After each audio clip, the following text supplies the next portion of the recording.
People who collect cars have multiple Porsches for the same reason people who collect French post-impressionists need to have more than one Bonnard. The reason is they're damn good.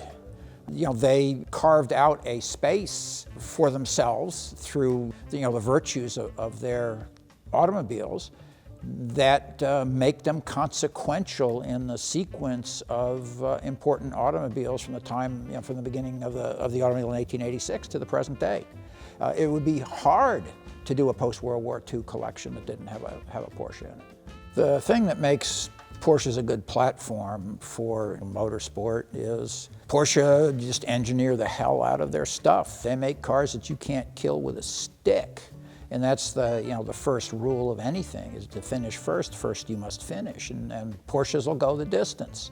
They were brought up in the crucible of the Targa Florio, the Nürburgring, Sebring, one of the hardest races in the world. They would finish without any great problems. And because Porsche always used motorsports as a way to motivate their engineering department, they spent reasonably significant amounts of their human resources on their cars, so the things are bulletproof and they're fast. Now, they can be challenging to drive, but that's up to the nut that holds the wheel, isn't it? Well, all the cars are here for a reason. All the cars in my whole collection are here for a reason. There's two ways to collect. One is iterations, just buy a bunch of stuff and then dump the things you don't like. The other way is to stew over it for days, months, years, and pick exactly the right thing, and then that cuts down all the monkey motion involved in toing and froing of cars. So the cars here, the Porsches here, are largely works automobiles. There are some exceptions, but they are largely factory team cars. They are largely factory team cars that have won at least one international championship race.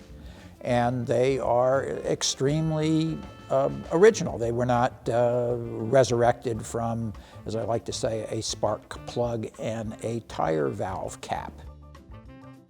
If you look at the work of an important artist and you look at his finished work, that's a transcendent experience. But if you want to understand what his thinking was, what his obsession was, how he got to that final expression, you have to look at all of the studies, all of the sketches, all of the other kind of preliminary work. Well, what is a racing car?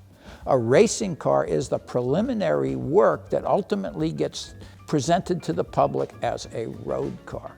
So what we're seeing here are the quick sketches, the preliminary designs by one particularly creative company, Porsche, in trying to come up with driving in its most beautiful form. So I find these types of objects extremely interesting historically, because we can see the trends that emerging here that Porsche has always been focused on. I'm Miles Collier, and I'm a student of historical automobiles and archaeology.